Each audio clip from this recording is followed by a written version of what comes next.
What's up, guys? Welcome back to the channel. Today's video, we're going to break down something really important to me, my Find It First scanner. This is the best scanner that I think we have built over the years. This scanner is designed to find these stocks really fast. That way we have time to really develop our trade ideas and our strategy.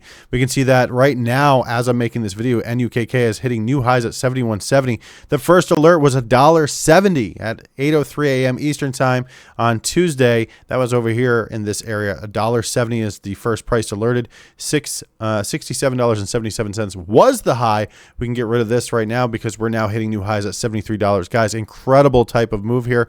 This is the type of move that we're looking for. This is what we love as day traders and low float traders. This is a low float stock showing a 1.1 million share float on Trade Idea scans. That's what I use.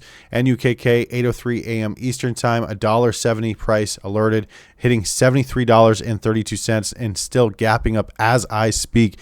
Isn't that incredible? Guys, we've got scanners in our Discord channel that are private and very high quality. They're looking for high quality alerts, trying to eliminate the BS. And if you want to join in and learn about these scanners, feel free to join at BullishBobLive.com.